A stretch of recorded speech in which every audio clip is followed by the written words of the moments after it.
commencé à détruire. Hein. C'est la mobilisation sur place qui a fait que les tracteurs sont partis. Hein. De protection, de biodiversité, mangrove, forêt géophysique, forêt sèche-canal, des formes de botanique très très fortes comme on a dit.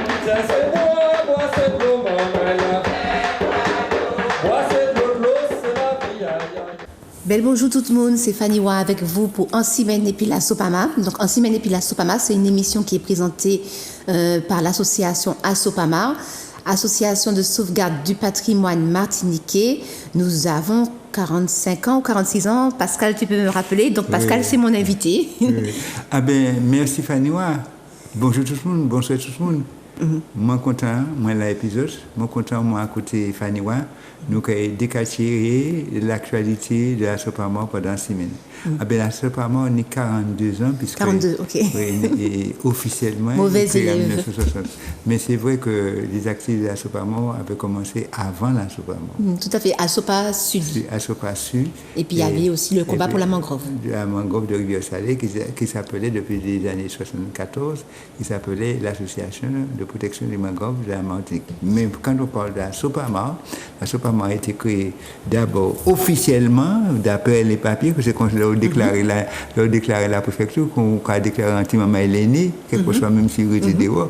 Mais la Sopama a été déclarée officiellement en janvier 1980-81, et alors que nous existions avant par le travail que nous faisions. Mais alors donc officiellement nous avons donc 42 ans aujourd'hui. Ok, mais super. Ben, merci de me rappeler. Oui, c'est sûr. Voilà. Et donc, la semaine dernière, nous avons vu que nous avons eu une émission avec Volcan, Suzy, ainsi que Baramine. Et vous vous souvenez qu'on avait fait, on avait vu avec Baramine le jardin, on va dire, marron. Voilà, les jardins qu'il fait dans les ronds-points, dans les côtés de rue.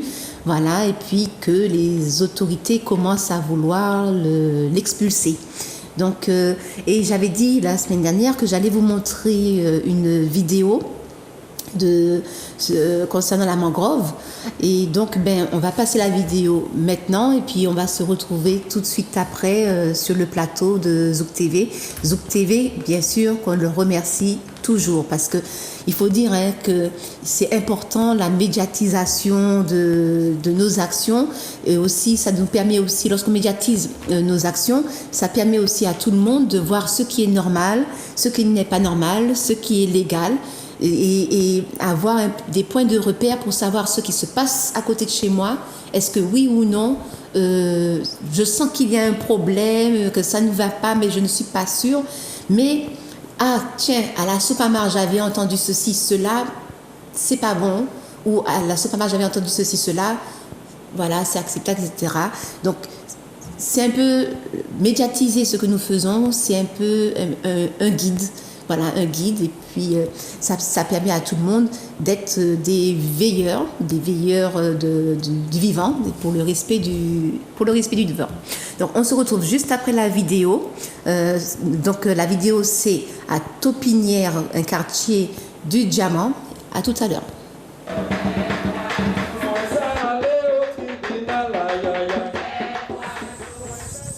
Rosalie, donc on est dans un coin idyllique. Alors c'est la période de Pâques pour les catholiques.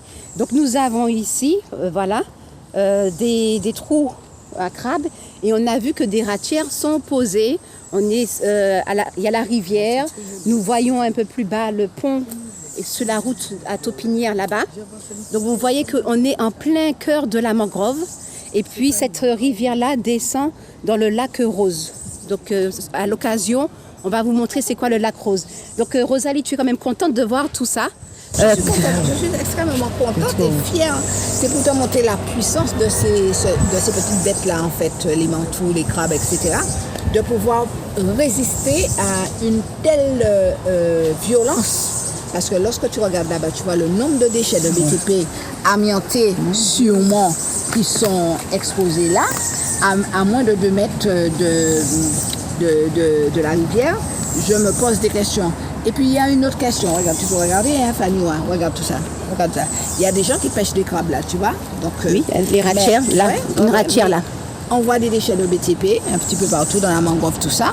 Non seulement c'est ce que nous avons vu là, des gens qui ont transporté sur un chantier des déchets pour venir les exposer là. Je me demande que fait la DL vraiment.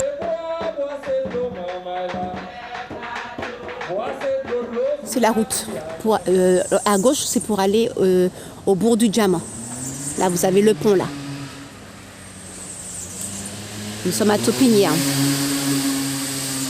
Regardez, il y a plus de 4 mètres de hauteur, si ce n'est pas plus, de déchets BTP. Regardez tout ce qui est là, hein, en pleine mangrove. Et ils n'ont pas fini de construire. Hein. Ils n'ont pas fini de construire parce qu'on voit un mur là, qui est en train de se faire. Sur un terrain public, donc on se pose des questions, on se demande vraiment où est passée la DL. On se demande vraiment, et on comprend pourquoi il y a cette anarchie en Martinique.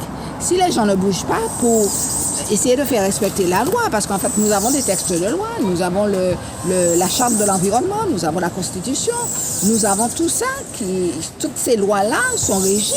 Donc en fait, il suffit de les prendre et puis de demander aux gens de respecter. On ne peut pas faire des dépôts de déchets de BTP comme ça à côté d'une rivière, dans une mangrove. C'est interdit. Donc c'est vrai que des moments, on se pose des questions. Est-ce qu'il y a des administrations qui travaillent en Martinique? Ok. Mais c'est très bien ça, j'aime ça. Voilà. Donc on a le contraste. Hein. On a le contraste mangrove, rivière, déchets. Voilà. C'est vraiment immonde. Parce que pour qu'il puisse y avoir autant de déchets dans un seul site, la DEAL fait l'aveugle. Voilà. Donc nous voyons, là c'est un poteau électrique, hein, là c'est déchets, poteau électrique, tôle, ici là c'est goudron, ici c'est déchets BTP, on a tout. Hein. Donc il a fallu emmener des camions de déchets pour mettre ces remblais là. Regardez les arbres comme ils sont enterrés sous les remblais. Bon, les pneus, la tôle, voilà. Il y a plus de 4 mètres de hauteur de déchets. Le volume est énorme. Énorme, énorme. Là, quelqu'un a posé sa ratière. C'est la mangrove, c'est normal, c'est Pâques. C'est la mangrove, c'est Pâques. Donc c'est normal que les...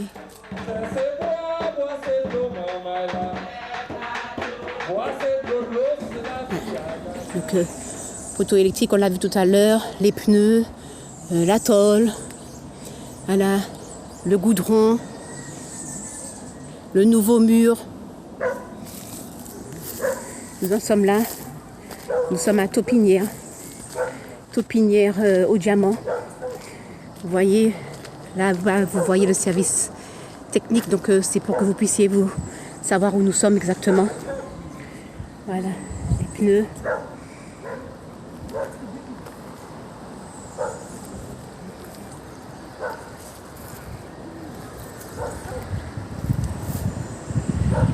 Regardez le tas de goudron là.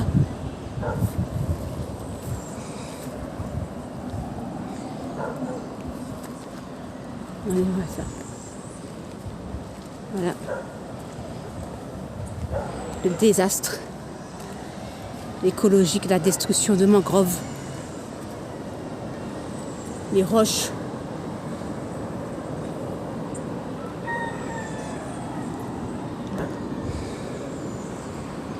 Bon, ben, je vous ai montré en bas, là je vous ai montré en haut. Vous avez la route là. Voilà, à gauche, le bourg. À très bientôt.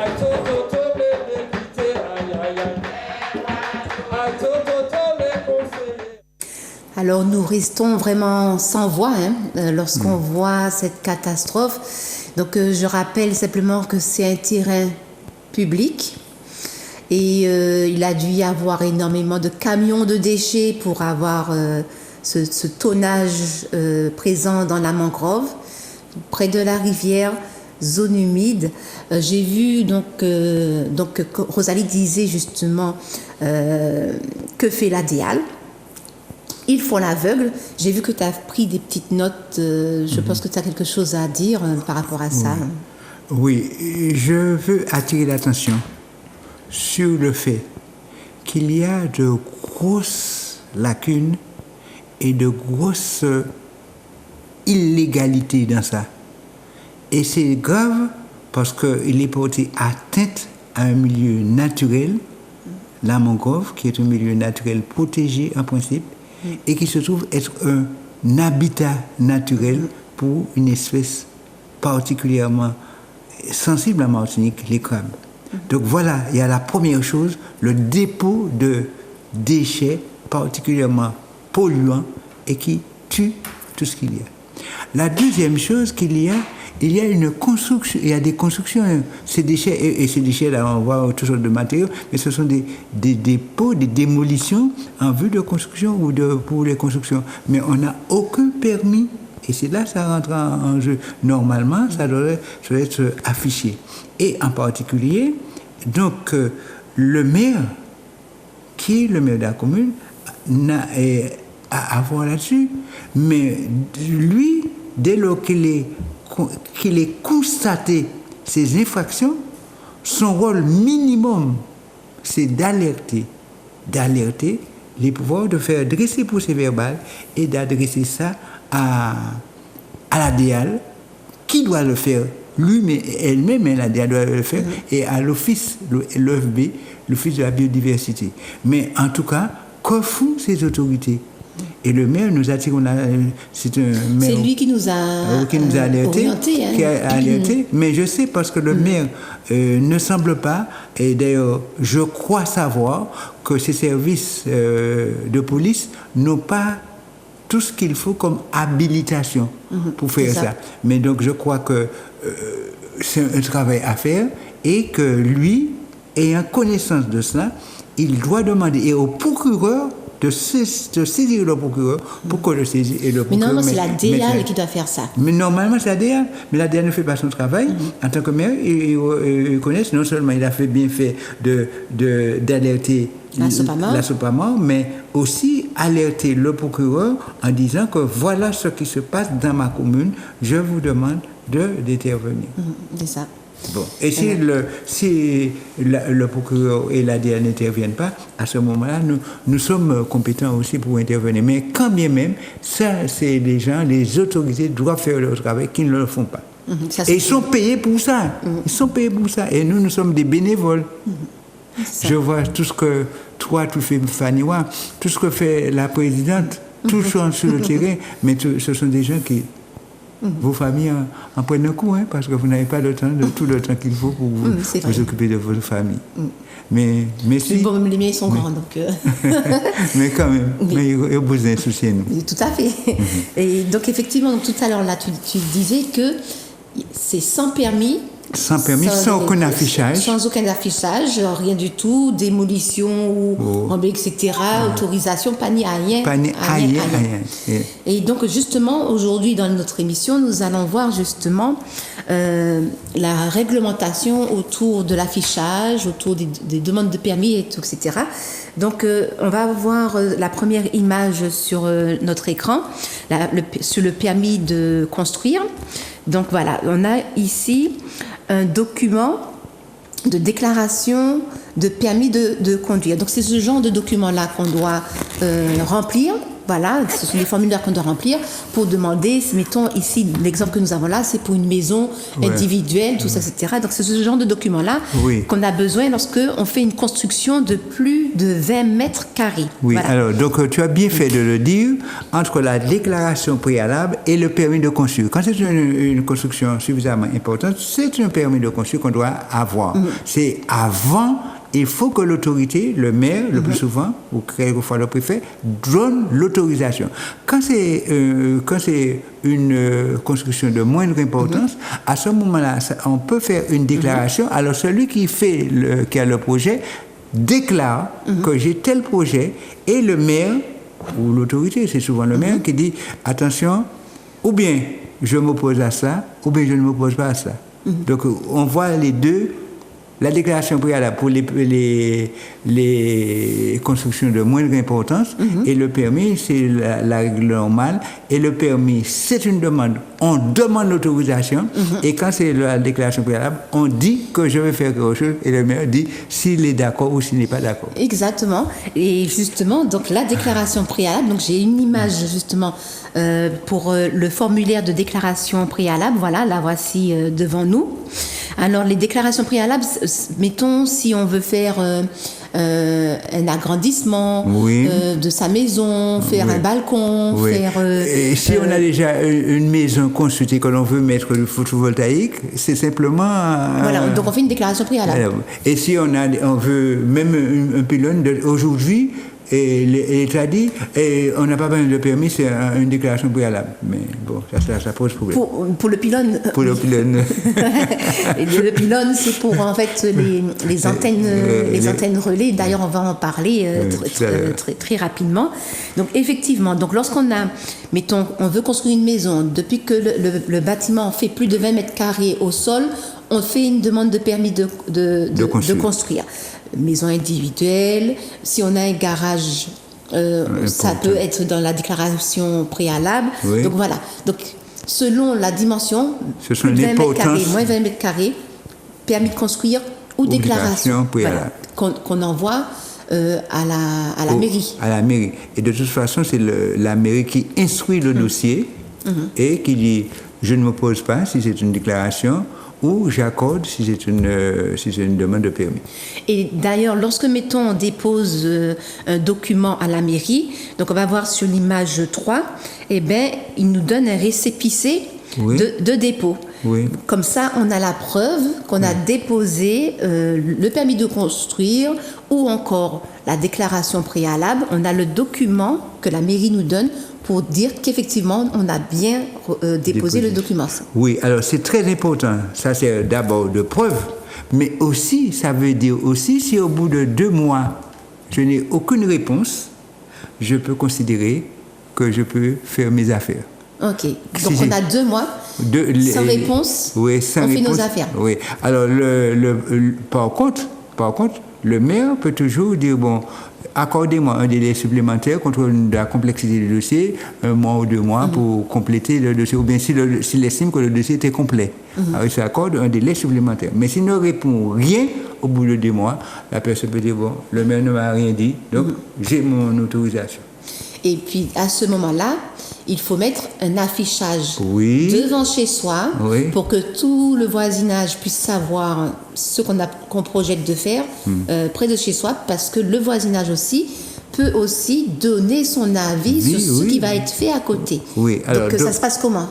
Alors, donc normalement, si on a déposé une déclaration préalable et que le maire n'a pas répondu, ça veut dire qu'il est d'accord. Donc je dépose, et voilà, j'avais déposé ma déclaration préalable, je n'ai pas de réponse. Alors, par précaution, je demande au maire de dire, oui, j'avais déposé, vous ne m'avez pas répondu. Hein. Et puis, j'affiche ça pour que les gens le sachent. Donc, on fait un courrier au maire, on dit, je n'ai pas de réponse. Oui, donc je considère que c'est un avis, c'est acté. Donc, par conséquent, si vous me le dites bien, je suis sûr de ça. Et le maire ne peut pas s'opposer.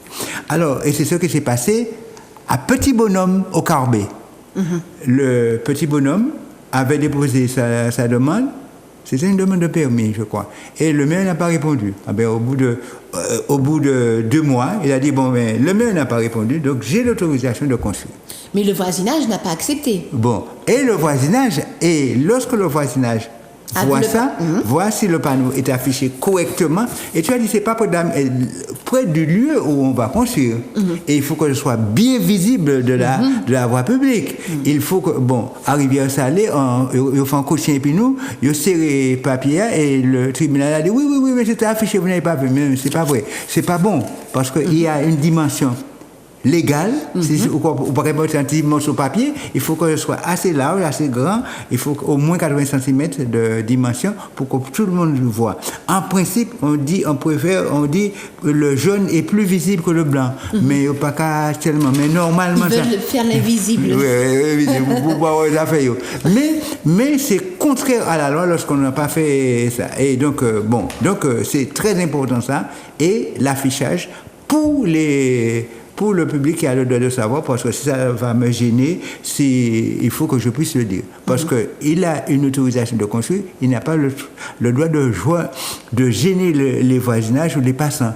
Parce que dans le permis, personne ne voit ça, mais c'est écrit en petites lettres, sous réserve des droits des tiers. Sous réserve des droits des tiers. Et les tiers, ce sont les voisins. Ce sont les voisins, ceux qui sont de passage, c'est les autres administrés. Alors ça veut dire que le maire dit, je vous donne le permis, mais les droits des tiers. Et très souvent on dit ça, on dit, j'ai mon permis. Non. Alors, et c'est pourquoi il doit afficher pour que les tiers puissent voir et s'ils ont des réclamations à faire. Mais seulement combien de temps 2 mois. 2 mois. Malheureusement, les délais sont courts et des fois, là, nous, c'est un des problèmes auxquels nous sommes confrontés. Les gars, on veut pas bien afficher, ils ne s'occupent pas de ça. Et c'est lorsqu'ils voient les constructions. Et lorsqu'ils voient les constructions qui ont commencé, c'est déjà trop tard parce que les 2 mois sont passés. Et quand on va, le tribunal a dit, mais c'était resté affiché pendant 2 mois, vous n'avez rien dit, par conséquent, c'est trop tard. Et très souvent, c'est ce que nous arrive aux marins, par exemple. J'ai pris le cas de Rivière-Salée, c'est des panneaux photovoltaïques. Là, on nous a dit c'est trop tard. Et aux marins, on nous a dit c'est trop tard pour l'espace vie et santé à l'entrée du marin là, parce que les gars ont vu les papiers trop tard, ou ils nous ont alertés trop tard. Alors donc, nous attirons l'attention des camarades. Dès qu'ils voient quelque chose, faites un panneau envoyé pour la Sopamar. Faites une photo envoyée pour la Sopamar, et puis on va voir. Voilà, c'est ça. Bon. Donc, vous avez entendu les petits veilleurs. Vous avez un panneau qui apparaît bizarre. Comme ça. Il apparaît à côté de chez vous. Faites la photo, envoyez-nous sur Facebook, envoyez-nous par email, et puis nous on verra ce qu'il en est. Comme ça, on va regarder pour que nous puissions avoir le temps de faire le nécessaire pour vous, mais pour tout le peuple martiniquais, parce que c'est pas parce que vous aurez un impact que tous les autres du quartier ou de la communauté n'auront pas un impact. Donc pour tout le monde, donc 2 mois. Donc faites la photo et puis envoyez à la Sopamar. Oui, ou bien simplement, si vous avez un membre minant, que nous appelons un référent comme Fanny Roy, comme d'autres personnes, un référent à côté de chez vous, vous le saisissez, vous lui dites, mais regardez ça, il y a quelque chose qui ne va pas, ça ne me paraît pas catholique. Mais il ne faut pas attendre. C'est ça. Après, ça devient encore plus compliqué. Trop compliqué. Et effectivement, donc on a vu justement, alors lorsque il y a quand même quelque chose à rajouter par rapport au permis de construire et tout, c'est que le maire, il faut qu'il y ait un respect de ce qu'on appelle le plan local d'urbanisme. Alors c'est ça le problème. Alors le permis de construire, ou la déclaration préalable, doit être conforme, c'est ce qu'on appelle un rapport de conformité. C'est-à-dire que si le permis dit que vous n'avez pas le droit de construire sur un terrain agricole, en principe, il ne peut pas construire là. Si le permis dit que vous devez avoir 2,50 mètres et que vous avez quelque chose de 4 mètres ou de 6 mètres, vous n'avez pas le droit. Donc c'est conformité, c'est ce qu'on appelle un rapport de conformité. Et le plan local d'urbanisme doit être compatible avec le SCOT, le schéma de cohérence territoriale. Alors, vous voyez, le plus, c'est pour la commune. Le schéma de cohérence territoriale, c'est pour la communauté d'agglomération. Et le SAR, c'est pour l'ensemble de la Martinique. Vous voyez comment c'est chapeauté les uns. Et donc, le plus par rapport au SCOT et par rapport au SAR, c'est un rapport de compatibilité. Alors, c'est très difficile de voir ça, parce que compatible, ça veut dire qu'il ne faut pas ce que j'ai dans mon plus aille à l'encontre et empêche ce qui est dit dans le SCOT de se faire. Alors ça, c'est ça, et tandis que l'autre, quand je dis un rapport de conformité, ne m'a pas posé ça. C'est bon, c'est ce que vous devez faire et vous ne devez pas passer outre. Et c'est là la différence. Mais en tout cas, on retient le permis de construire que vous avez eu ou la déclaration des travaux doit être conforme au plus. Mais Pascal, on va voir la carte maintenant, hein, la carte dans l'image numéro 4. Donc on voit ici sur cette carte de la Martinique Oui. que toutes les parties en bleu, c'est Oui. ce qu'on appelle le PLU, le plan local d'humanisme. Mais Oui. il y a des petites taches vertes, Oui. c'est-à-dire à Sainte-Anne, Oui. le Diamant, Oui. le Macouba, Oui. qui ne sont pas le PLU, mais ce qu'on appelle le RNUS. Donc c'est dans Oui. le règlement national d'urbanisme. Et puis, nous avons aussi le POS. Donc on a aussi Oui, des oui, communes d'accord, oui. qui ont un POS comme Ducos, qui avant avait un plan local d'urbanisme. D'accord. Mais eux, ils sont retournés au POS. Donc D'accord. on va prendre juste l'exemple de Juste, Ducos oui, parce que oui. la Sopamar, D'accord. c'est par rapport à la Sopamar qu'ils sont retournés au POS. D'accord. Alors, pour ce qui est normalement, toutes les communes actuellement doivent avoir un plan local d'urbanisme. Il y a 3 communes qui n'ont pas de plan d'urbanisme. On a vu c'est Sainte-Anne en particulier, c'est Diamant Et Macouba. Et Macouba est en train de faire son plan. Et puis la rivière Pilote aussi, et Font-Saint-Denis qui ont Ouais. aussi ces Ouais, spécifiques. ouais, Mais ouais. bon, on ne va pas en parler. D'accord, ouais. On va Bon, s'éterniser. donc ça veut dire, mais alors quand même, ça veut dire que lorsque votre commune est soumise à un règlement national d'urbanisme, le maire perd la main. Ça ne veut pas dire qu'il n'a pas le droit de donner le permis de construire, mais avant qu'il donne l'autorité et le permis de construire, il doit demander l'accord du préfet. Ça veut dire que c'est le préfet qui a le droit d'aller. Si le préfet dit non, il ne fait pas. On va prendre un cas qui se passe à Sainte-Anne en ce moment. Mais enfin, bon, voilà. Et tandis qu'à Ducos, pourquoi le cas de Ducos est très particulier? Ducos avait un plan local d'urbanisme. Et qu'elle avait déjà mis en ordre. Mais seulement ce plan local d'urbanisme qui avait remplacé le poste, le plan d'occupation des sols, parce qu'avant c'était le plan d'occupation des sols et puis c'est venu le plan local d'urbanisme. Ah mais lorsque la commune de Ducos a mis en place son plan local d'urbanisme, la Sopamar a attaqué, mais il y avait tellement d'irrégularités, d'illégalités que le préfet, pas le préfet, le tribunal administratif, et pas seulement le tribunal administratif disait pour Génipa, ça ne passait pas parce que Génipa était trop gros, mais quand la commune a fait appel, et nous avons fait appel aussi, et nous avons fait capoter tout l'ensemble, parce qu'il y avait trop d'irrégularités dans le plus du COS, c'était M. Mansé qui était le maire à l'époque, et vraiment, il voulait faire construire la mangrove. Alors, vous allez il l'a fait déjà, de toute façon, il a déjà fait, et il voulait encore continuer ça. Et tout ça, le tribunal, la cour administrative d'appel, parce que c'est monté assez haut, la cour administrative d'appel a dit non, on annule tout le plus de Ducos. C'est l'une des premières fois, ça fait grand bruit, parce que généralement, on annule en partie. Ça a fait un cas d'école. Oui, ça a fait un cas d'école, mais vraiment. Mais parce qu'il y avait trop. Alors, donc, ce qui se passe, alors, le plus ayant disparu, on est retenu au plan d'occupation des sols qui existait avant le plus. Et voilà. Et c'est ce qui est le cas particulier, le cas singulier de Ducos. Le Ducos est un cas très particulier. Mais ils ont mis en place le travail pour passer au plus bientôt. Donc on a vu... Bientôt, mais dans 2 ans peut-être. Peut-être.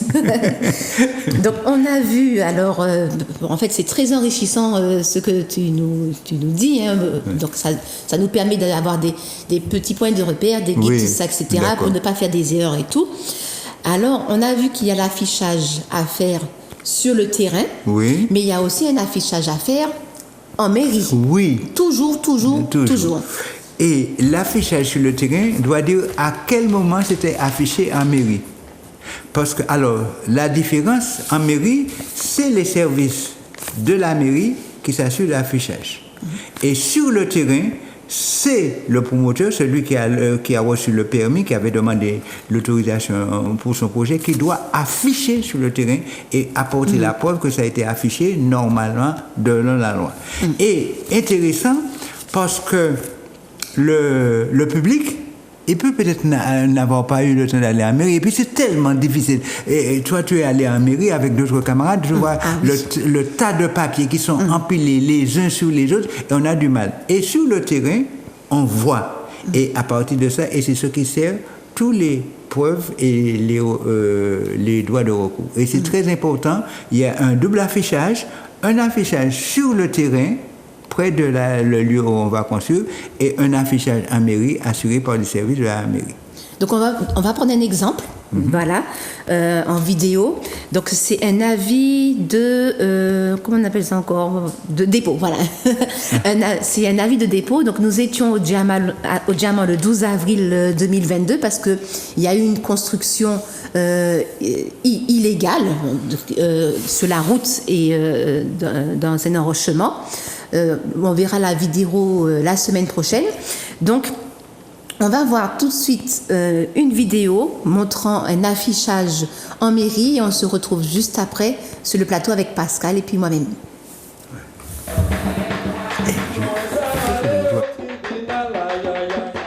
Nous sommes à la mairie du Diamant en ce moment pour le problème des travaux qui se trouvent au bord de route. Et donc pour chercher des informations. Mais lorsqu'on s'est mis à regarder... Voilà. Voilà, on s'est aperçu qu'il y a ici un avis de dépôt. Donc, dis-nous, c'est quoi un avis de dépôt? Alors, un avis de dépôt, c'est parce qu'un pétitionnaire a déposé, on fait savoir à la population qu'il y a quelque chose qui va se passer dans l'acte d'humanisme. Ce serait bien que, par rapport à la dématérialisation qui a été votée par le gouvernement, que toutes les mairies passent à la dématérialisation et mettent les actes en ligne. Comme ça, on est à la maison, on surveille.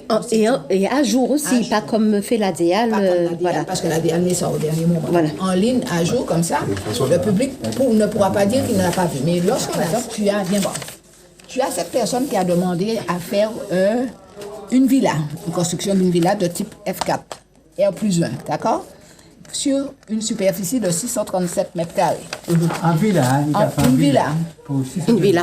Mais là, il y a un promoteur, un opérateur de tout, puisque ma compagnon loue l'argent pour faire pylône. Donc, il ne faut pas mettre pylône tout partout. Et il ne faut pas mettre pylône moins sous une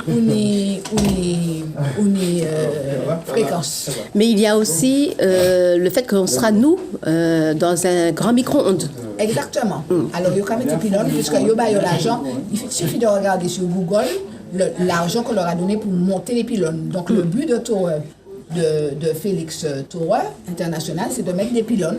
Et puis tout le monde vient sur les pylônes de Phoenix.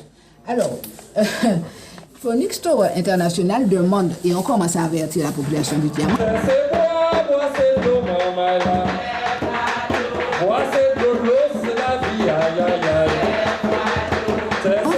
demande à mettre un pylône pour antenne relais, télémobile, tout ça, mais de 25 mètres. D'accord? De 25 mètres de hauteur. De hauteur, oui, peint en vert, mais sur une superficie de 12 694 mètres carrés. 12 694 mètres carrés. C'est 1 hectare 200. Voilà, c'est ça. Donc, un pylône au milieu ou sur le côté de 1 hectare 200. 1 hectare de terre. Lorsqu'on donne l'autorisation pour les 12 000 mètres carrés, Oui, qu'a fait ça, après, ils pourront construire ce qu'ils veulent dessus. Puisqu'on est dans une déclaration préalable, ça veut dire qu'il pourra revenir et demander le permis de construire, demander ce qu'il veut. Alors, je dis que ça va, c'est bon. On a suffisamment trompé la population. Donc ici, 12 000, vous voyez, hein, 12 694 mètres carrés pour un pylône. Mais il y a un problème aussi, c'est-à-dire qu'ils nous mettent des déclarations préalables, mais ils ne mettent pas le numéro de la parcelle. Donc en fait, comment les gens doivent... Normalement, ils doivent mettre le numéro de la parcelle. Oui, c'est comme l'affichage de permis. Parce que là, il n'y a aucun numéro de parcelle. Oui, il n'y a pas de Donc on ne sait pas, hein. Donc on a dit ça et puis on ne sait même pas. Donc si tu veux faire tes recherches, si tu veux vérifier, ben, ils sont tous comme ça, hein. On ne sait pas où on est, hein. On a beaucoup de déclarations préalables. Et puis Pascal, on a beaucoup de déclarations préalables, hein. Pourquoi pas des permis?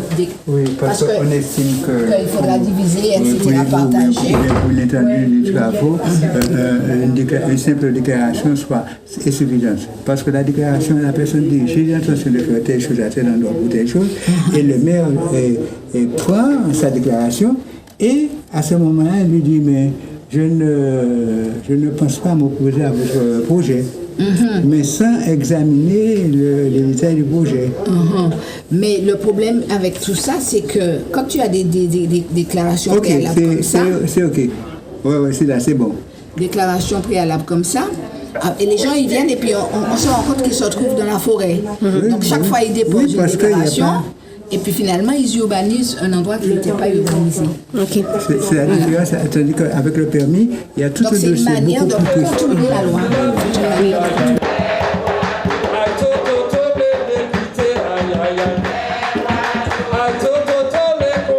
Alors effectivement, donc sur les, on voit donc une villa sera construite sur une petite superficie, mais un pylône qui fait 20 mètres carrés au sol, eh bien on demande, que je note, 12 694 mètres carrés. Donc 12 694 mètres carrés, ce qui fait 1 hectare 200. Donc les personnes pourront construire en fait ce qu'ils veulent en déclassant pour le pylône. Ils pourront après construire ce qu'ils veulent tout autour. Donc j'ai fait quelques recherches sur Internet concernant justement Phoenix Tower International, parce que ça m'a quand même fait titre à l'oreille. Donc j'ai vu que c'est une société qui a été créée en 2013 dans l'État en Floride. Et puis j'ai vu aussi sur le net qu'en fait ils ont un accord d'exclusivité avec Outre-mer Télécom pour faire l'exploitation des sites de tours, donc des pylônes, sur les Antilles françaises. Donc ils ont pour objectif, donc il y a eu un contrat qui avait été signé le 19 octobre 2021 pour qu'il puisse y avoir l'installation dans ce qu'ils appellent les Outre-mer de 203 tours sans fil sur un espace de 10 ans. Donc c'est le 19 octobre 2021 que Phoenix Tower International a eu un accord d'exclusivité. Donc c'est quand même assez conséquent. Bon, c'est l'argent qui compte. Donc Pascal, effectivement, donc on a vu l'affichage en mairie. On a vu tous ces papiers affichés en mairie. Tout est affiché, c'est bien. Ça demande quand même un peu de patience parce qu'il faut tourner chaque page, etc. et puis pour voir ce qu'il y a dessus. Donc, avis de dépôt. Oui. Voilà, ça montre la difficulté que quand même, on dit que c'est la démocratie, le peuple peut aller consulter, tout le monde peut aller continuer. Mais quand tu arrives en mairie, tu vois ce tas de papiers empilés les uns sur les autres. Comment tu peux arriver à lire ça? Heureusement qu'il y a des gens comme toi, Fanny Wan. J'ai vu quand j'étais en mairie comment tu les as détaillés, quand tu les as soulevés. Mais combien de personnes peuvent le faire? Et puis le temps aussi. Mais même si on a le temps, mais cette volonté de le faire, cette possibilité de le faire, cette faculté intellectuelle de le faire, la plupart des gens n'ont pas. Et puis nous avons dit, c'est la démocratie, tout le monde peut le faire. C'est pas vrai. C'est ça qui est la difficulté. Bon, mais enfin, heureusement que nous là, nous avons fait, nous avons aidé et nous avons essayé d'éduquer la population pour que, de temps en temps, au passé, regardez. Et je ne peux pas comprendre de la mairie. C'est ça. Alors, un avis de dépôt, c'est quoi? Un avis de dépôt, ça veut dire que, bon, sitôt que le maire a reçu la demande, il atteste que le dossier, la demande a été déposée. Et ça s'appelle l'avis de dépôt. C'est pour attester que, bon, j'ai bien reçu, là, vous m'avez déposé un permis de construire. Une demande de permis. Une demande de permis, une demande de déclaration préalable ou une demande de permis. Donc c'est pour tout le monde en savent. Lui, il sait que j'ai les reçus, puisque vous l'avez déposé, et je vous donne une copie. Oui, le récépissé dont on parlait tout à l'heure là. La récépissé que vous avez déposé. Voilà. Et donc on a vu quand même l'arnaque quand même pour une superficie de 20 mètres carrés, vouloir prendre un espace de 1 hectare 200. D'accord. Et c'est leur habitude. Oui. Alors, c'est là le problème, ils prennent ça parce qu'ils ont besoin de faire leurs affaires à côté. Et une fois qu'ils ont l'autorisation pour ces 20 mètres carrés, ils vont faire ces trucs-là. Alors, c'est tout le problème que nous avons et tout le problème du contrôle de l'État. Parce que l'État et la commune, mais il faut encore que la commune dispose des services compétents pour aller voir, pour dire, mais oui, mais on vous avait donné l'autorisation pour ça, mais vous avez outrepassé votre droit. Mais c'est difficile, il n'y a pas beaucoup de maires qui le font et l'administration d'État qui devrait le faire ne le fait pas toujours. Alors, bon, je vois que, 20 mètres carrés au sol, il y a ce qu'on appelle, l'organisme qu'on appelle la CDPENAF. Oui. Donc il faut respecter aussi. Heureusement.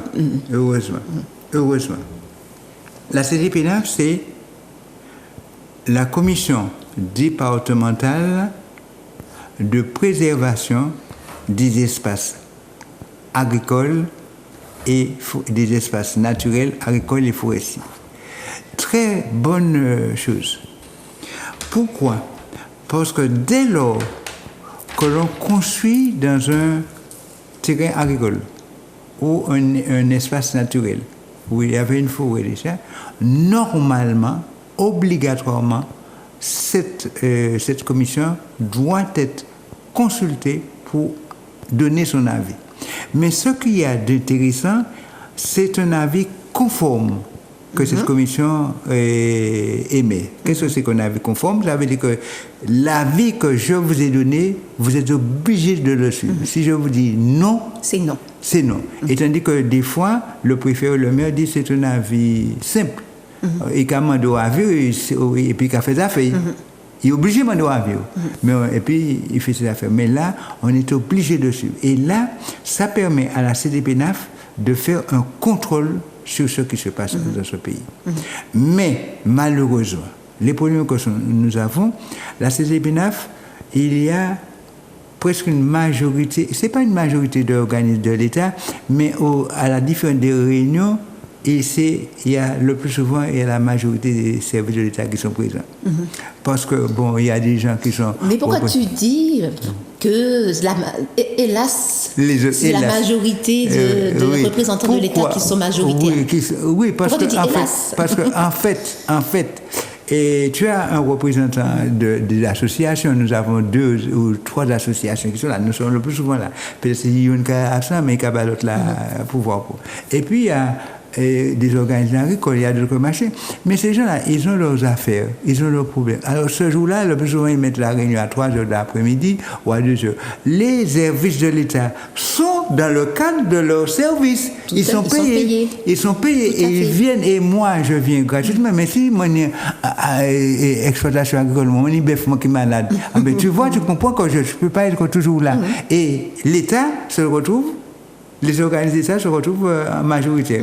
Et puis le plus souvent, et puis il y avait un représentant du préfet qui s'appelait un certain M. Poussier, c'était vraiment ça. Il dit, il commence par ficher les organismes de l'État, vous n'allez pas aller contre ce que dit l'État. Alors il y avait 4-5 d'office qui étaient votés. Donc c'est pas de la démocratie. Non. Voilà. Non. Alors c'est ça qui fait que c'est la loi du plus fort. Oui, c'est la loi du plus fort. Alors mais quand même. Alors, il y avait des gens comme Henri Louis Régis, qui argumentaient et qui les obligeaient à les pousser au dernier retranchement, ils étaient obligés d'arriver. Mais des fois, malheureusement, ils étaient obligés de faire des concessions des fois. Quand on va dans ces réunions-là, je ne sais pas qu'à faire des concessions. C'est ça. Et c'est difficile. Difficile, je le dis, mais parce que depuis que Henri a été malade pendant quelque temps, c'est moi qui ai pris la solution pour le relais et je vois comment ça fonctionne. Mais bon, moi, ça fonctionne. Chaque monde a fonctionné avec caractère aussi. Et donc, on a vu dans l'avis de dépôt, bon, il faudra qu'on aille un peu plus vite parce qu'il y a quand même 2 vidéos à voir encore. Oui. Donc, on a vu dans les avis de dépôt qu'il y a au Diamant, on ne voit pas de parcelles. le numéro de parcelle. Pourquoi est-ce que c'est compliqué? Et c'est difficile parce que quand tu as le numéro de parcelle, tu veux voir ce qui se passe véritablement sur le terrain. Tu peux consulter les trucs internet, tu peux voir le géoportail, tu peux aller pour voir exactement. Et quand tu n'as pas le numéro de parcelle, tu as toutes les difficultés de savoir. Et puis on te dit, on t'emmène par là. Et puis encore l'autre machin, c'est que tu as un numéro de parcelle parfois, mais ça a été divisé, ça a été découpé. Alors si bien que même on dit, mais tu crois que c'est ça, oh oui ou pas oui. C'est tout. Et c'est très difficile. Là aussi, ça c'est un gros travail et nous essayons de le faire avec la commission. Et je crois que si les gens, plus on a du gens, plus on va faire de la formation pour permettre que les gens puissent voir. Parce que c'est pas toujours c'est toujours pas. Donc vous en donnez, on a besoin de coups de main. On a besoin d'un support. Il y aura des référents qui vont vous guider, mais venez avec nous. Vous serez formés. Oui, venez avec nous.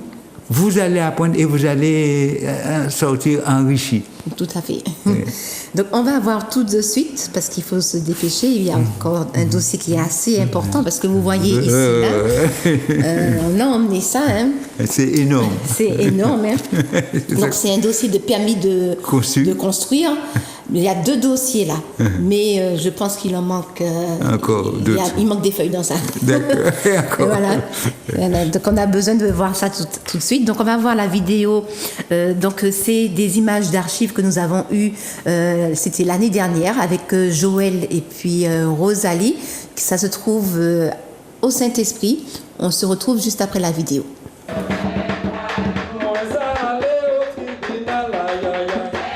Bel bonjour tout le monde là, c'est Pama. Bel bonjour, alors nous finissons de tourner nous aujourd'hui. Alors en les terrains, nous ouais, en lot anomalie, en lot inégalité hein, pour tout ça qui a fait en fait. Mais là nous avons arrêté comme nous au niveau de cet esprit. Alors, nous avons montré en Chaconne, regardez, l'année plus de 10 hectares. D'accord? En belle Chaconne qui plantait en conne. Mais nous avons fait aussi un panneau. Nous, cet esprit, nous avons rappelé un panneau de construire ça l'avenir, mignon, pour 74 lots.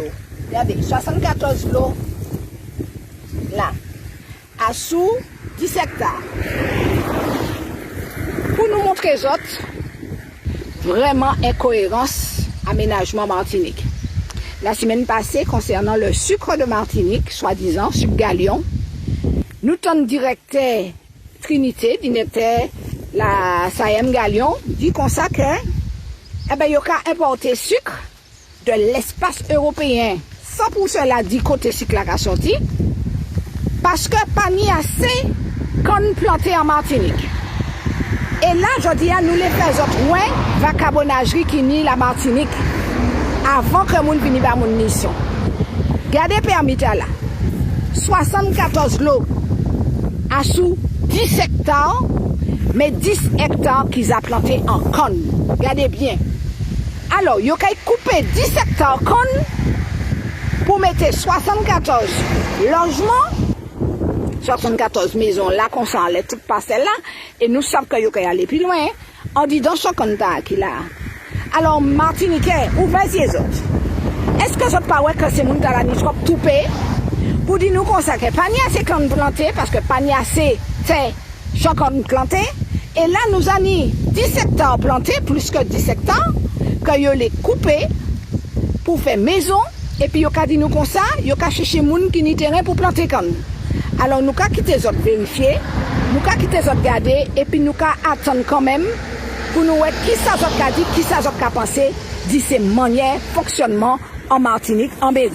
Alors, nous avons dit que là, nous services urbanisent Saint-Esprit, nous sommes sous la commune Saint-Esprit, et puis plus autres, ouais, que c'est du n'importe quoi, s'il y a un laisser-aller, une vacabonnagerie, eh ben, dans la manière de donner des permis aux gens.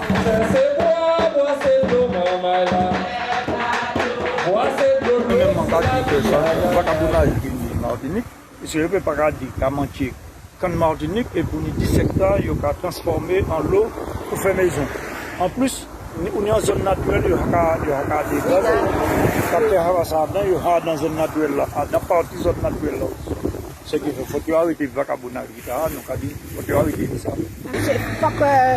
Faut que le directeur de la usine Galion explique nous ça, hein, puisque l'année quand planté, il a coupé quand à ce 10 hectares, puis il a fait 74 lots, donc il y a une idée incohérence, hein.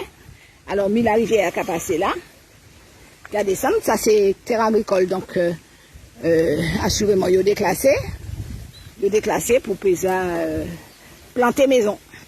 Voilà. Alors, nous avons attendu commentaires autres, nous avons demandé aux autres, qui ça autres qui a pensé de cela, hein? Et puis interpeller mais cet esprit interpeller ces responsables-là pour demander pour qui ils ont coupé quand là, alors qu'ils ont dit qu'ils ont planté quand pour nous quand c'est qui a sorti l'autre bord. Allez. Tu as le rond-point avec le lotissement. Ouais.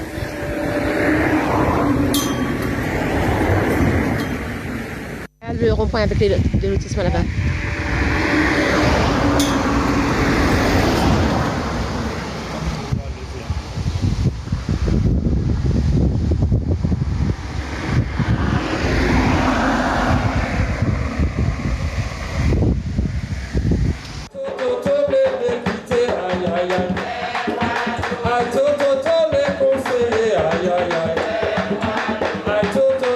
Nous voyons que cette vidéo a été faite le 1er avril 2021. Donc nous sommes le 22 avril 2022. Donc ça fait 1 an qu'il y avait ce reportage-là. Donc on va aller très vite parce qu'il nous reste 5 minutes d'émission. Mais vous voyez la zone naturelle qu'il y a au fond. Alors on va voir l'image satellite vite fait à l'écran. Alors dans la vidéo, on voit qu'ils vont détruire 10 hectares. En fait, ils ont l'intention de détruire 10 hectares de champs de canne pour y construire du bétonnage. Et dans la zone naturelle que Joël nous montre dans la vidéo, vous voyez que effectivement, nous voyons la forêt tout autour. Et là, on a le zoom. Et qu'est-ce qu'ils ont mis au cœur de la forêt? Un grand champ de canne. Ils ont même déjà récolté. Donc d'un côté, on détruit le champ de canne pour y construire des maisons, 74 lots, et puis de l'autre côté, on détruit la forêt pour effectivement récupérer les champs de canne que nous perdons à détruire la forêt. Donc en fait, il nous a dit que sur la vidéo, c'est un aménagement, c'est un permis d'aménagement. Et aujourd'hui, je veux quand même commenter la vidéo parce que le temps est très court. Donc sur le panneau, on voit une photo avec. On peut mettre la vidéo avec Serge, non pas Serge, le panneau où on voit une vidéo où on voit les 2 panneaux. Voilà, les 2 panneaux. Aujourd'hui, il y a 2 panneaux et il y a un panneau où c'est vierge, c'est-à-dire qu'il n'y a rien dessus le panneau. Et en fait, ce qui est illégal aussi, ben tu continues donc par rapport à l'aménagement. Oui, il y a quand même une petite différence importante quand même entre le permis d'aménager et le permis de construire. Généralement, le permis de construire, c'est pour une construction.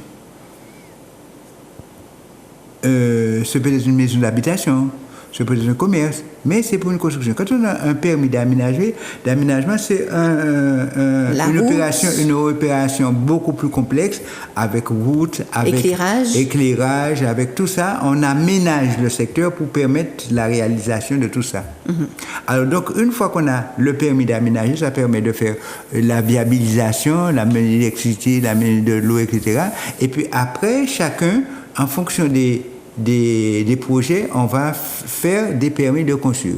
Ainsi, dans ce dossier, on a vu le permis d'aménager a été accordé au groupe SCI L'Avenir, Isaac L'Avenir, Ayotte, mais toujours les mêmes. On retrouve Thierry Ayotte, le neveu de Bernard, Vladimir Ayotte qui va faire les constructions de la viabilisation, c'est le fils de Thierry, et Karine Ayotte, c'est le gendre de Thierry, donc la femme de Vladimir. Donc on retrouve les mêmes copains. Mais ces mêmes-là, ils ont fauté aussi à Ducos. Et ce sont les mêmes qu'on va trouver à Ducos, ce qu'on a de ces agripodes, à côté de Milia, et tous ils ont été condamnés y compris le maire de Ducos pour complicité, sauf Karine Ayotte. Je me suis demandé pourquoi on n'a pas condamné Karine Ayotte.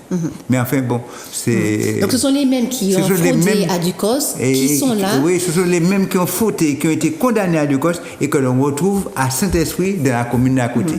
Donc j'ai voulu consulter justement le permis de construire. Donc c'est ce que nous avons là.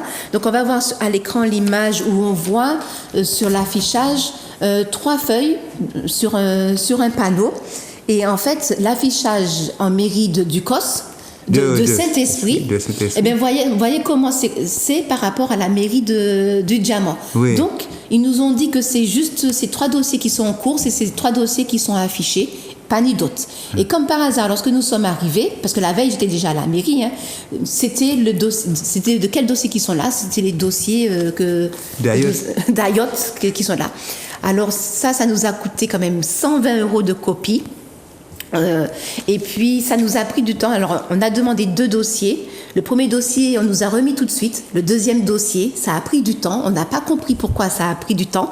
On a dû attendre au moins 10 à 15 minutes avant d'avoir le deuxième dossier. On ne savait pas ce que faisait la secrétaire à côté.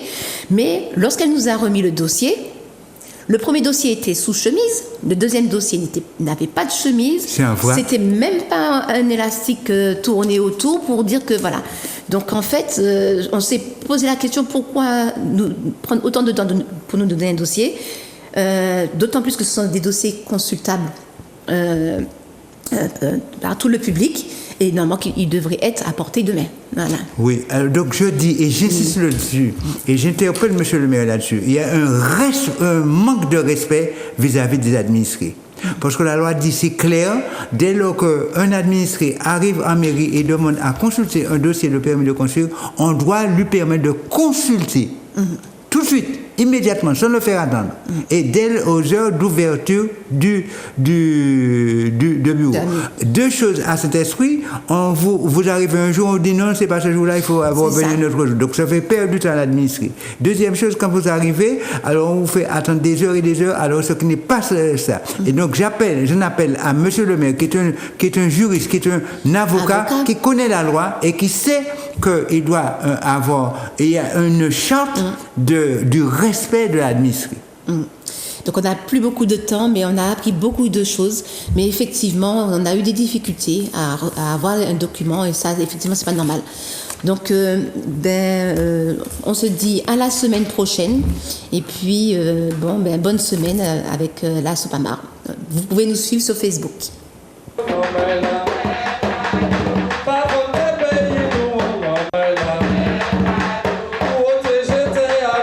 Vous avez déjà commencé à détruire. C'est la mobilisation sur place qui a fait que les capteurs sont partis. La protection de la biodiversité, mangrove, forêt géophysique, forêt sèche-canal, des formes de botanique très très fortes comme on a dit.